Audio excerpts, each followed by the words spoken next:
Na pequena aldeia de Falaise-Moutiers, na Borgonha, Catarina nasceu a 2 de maio de 1806, a nona dos 11 filhos de Pedro e Luísa Labouré, honestos e religiosos agricultores.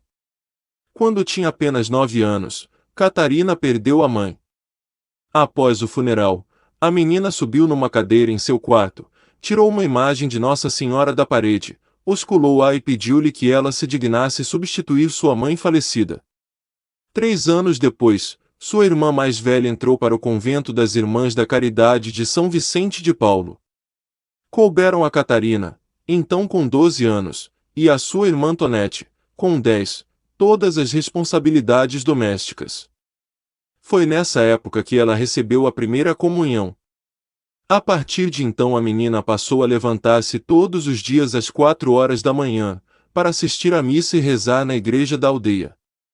Apesar dos inúmeros afazeres, não descuidava sua vida de piedade, encontrando sempre tempo para meditação, orações vocais e mortificações. O tempo foi passando, e Catarina crescendo em graça e santidade. Certo dia ela sonhou que estava na igreja e viu um sacerdote já ancião celebrando a missa. Quando esta terminou, o sacerdote fez-lhe um sinal com o dedo, chamando-a para perto de si. Porém, tímida, Catarina retirou-se do recinto sagrado e foi visitar um doente. O mesmo sacerdote apareceu-lhe, e disse: Minha filha, é uma boa obra cuidar dos enfermos, você agora foge de mim, mas um dia será feliz de me encontrar. Deus tem desígnios sobre você, não se esqueça. Catarina acordou sem entender o significado do sonho. Mais tarde, visitando o convento das Irmãs da Caridade de Châtillon, onde estava sua irmã, viu na parede um quadro representando o mesmo ancião. Perguntou quem era, e responderam-lhe que se tratava de São Vicente de Paulo, fundador da congregação. Catarina entendeu então que sua vocação era de ser uma das filhas do Santo da Caridade. Mas seu pai não queria ouvir falar disso. Já bastava ter dado uma filha a Deus, e ele tinha muito apego a Catarina.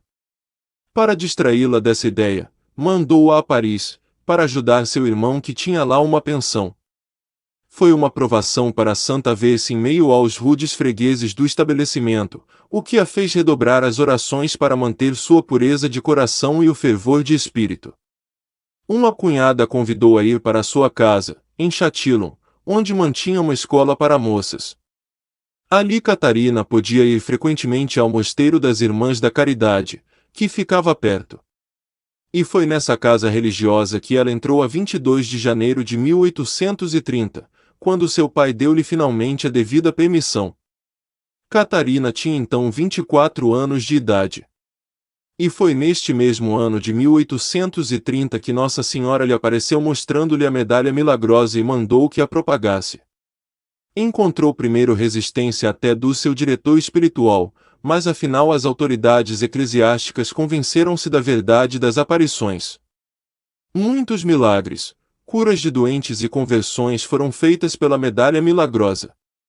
Catarina, porém, desejava ficar oculta, como São João Batista, a respeito de Jesus dizia: Ele deve crescer, e eu diminuir, assim Catarina desejava.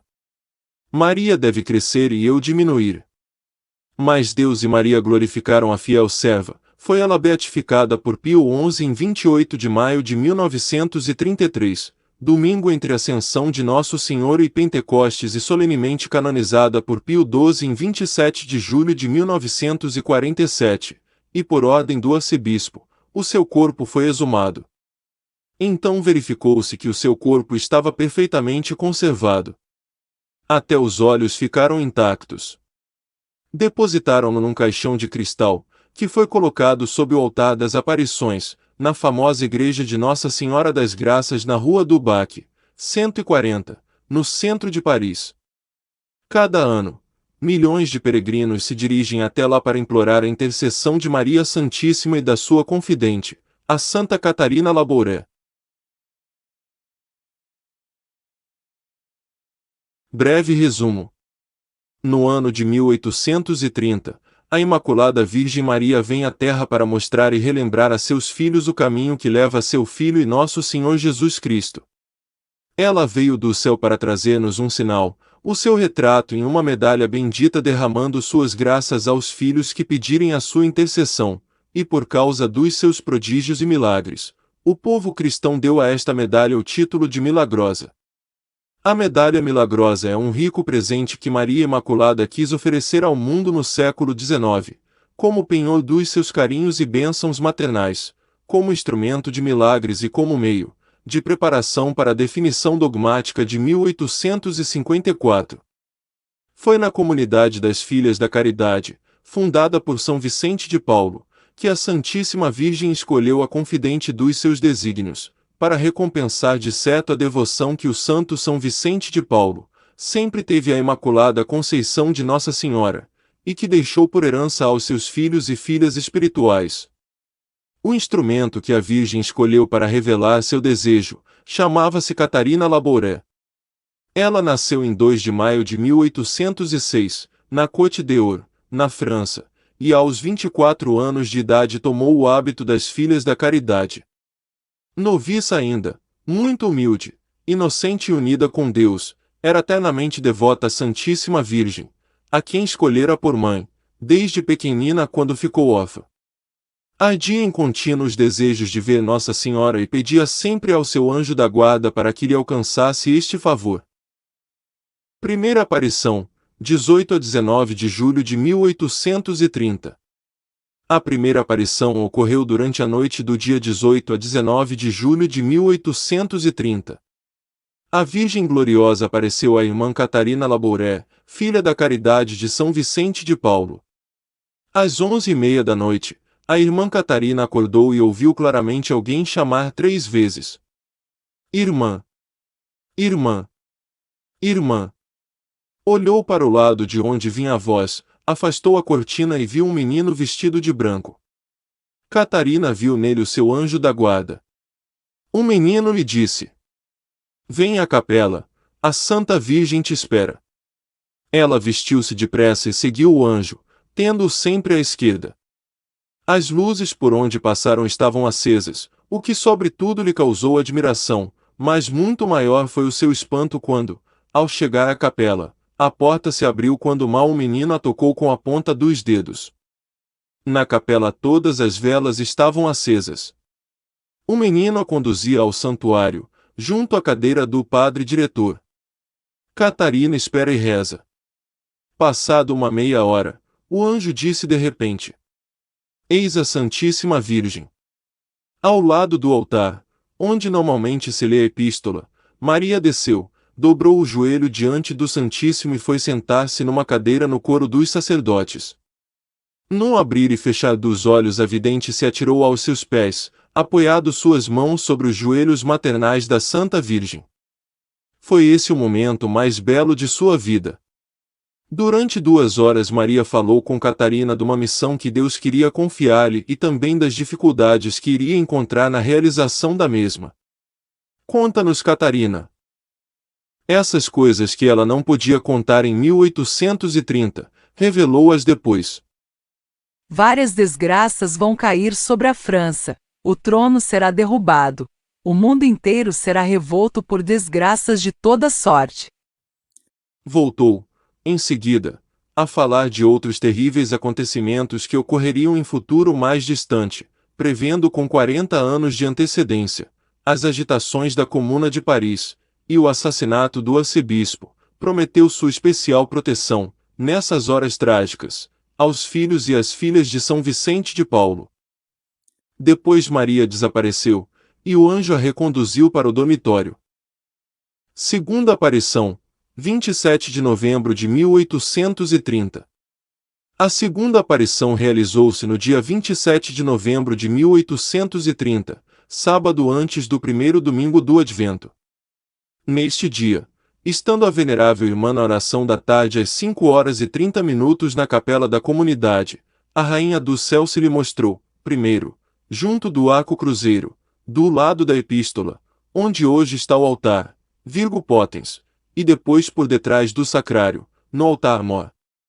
Depois de ter lido a primeira parte de suas orações, a Virgem Santíssima, diz a irmã, aparece de pé sobre um globo, vestida de branco, mangas longas, véu branco a cobrir-lhe a cabeça, manto azul prateado que lhe descia até aos pés. Suas mãos erguidas à altura do peito seguravam um globo de ouro, em cima do globo havia uma cruz. Tinha os olhos erguidos para o céu, e seu rosto iluminava-se enquanto oferecia o globo a nosso Senhor Jesus Cristo. Enquanto se saciava em contemplá-la, Catarina ouviu uma voz que lhe disse: Este globo que vês, representa o mundo inteiro, em especial a França, e cada pessoa em particular. Os raios são o símbolo das graças que derramo sobre as pessoas que mais pedem. Os raios mais espessos correspondem às graças que as pessoas se recordam de pedir. Os raios mais delgados correspondem às graças que as pessoas não se lembram de pedir. Enquanto Maria estava rodeada de uma luz brilhante, o globo desaparece das suas mãos.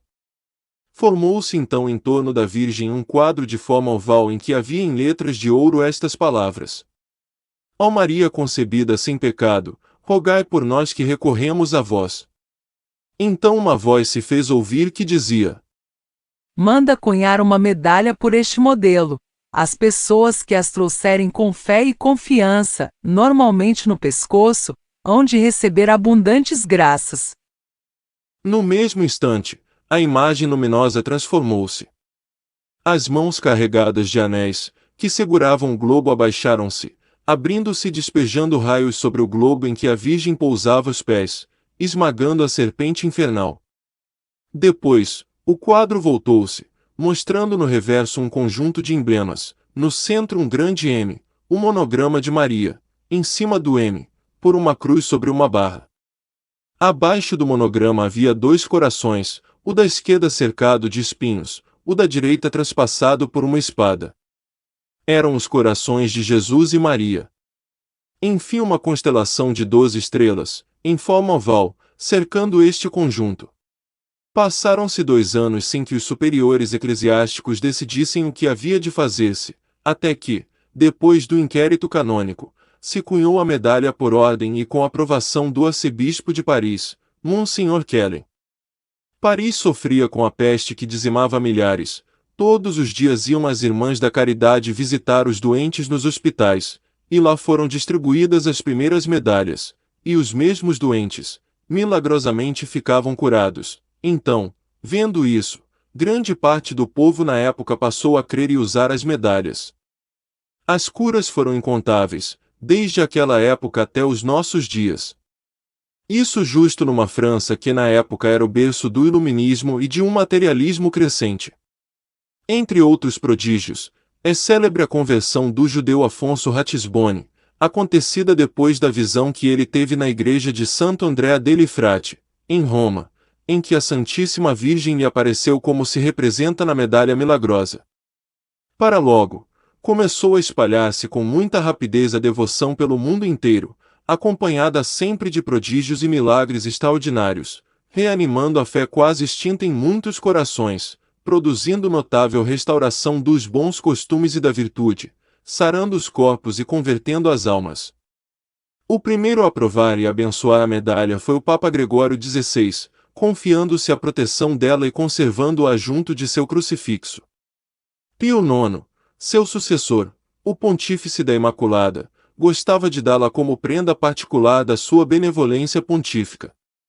Não admira que, com tão alta proteção e à vista de tantos prodígios, se propagasse rapidamente.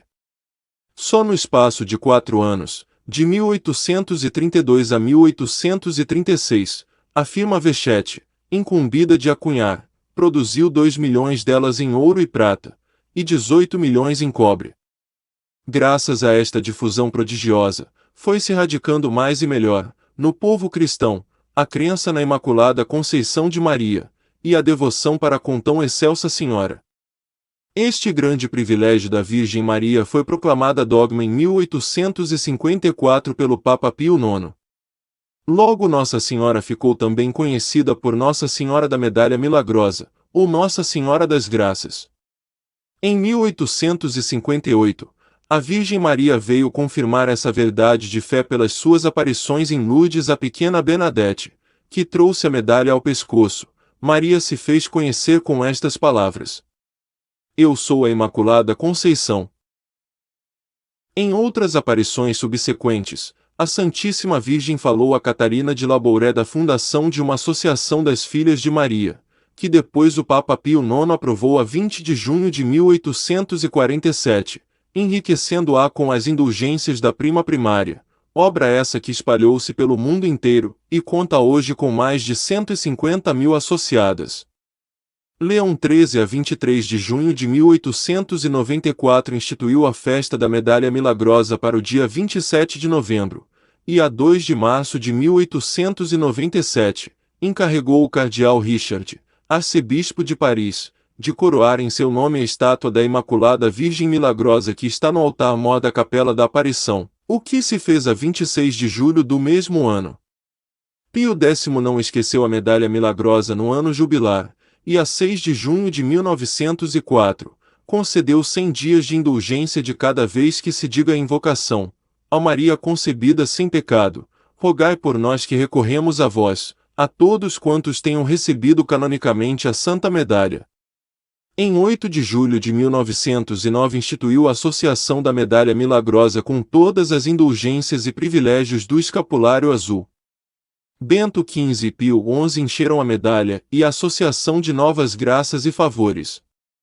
Hoje, todo o interior da Igreja de Nossa Senhora das Graças em Paris, e o pátio externo, são cheios das manifestações dos fiéis pelas graças alcançadas.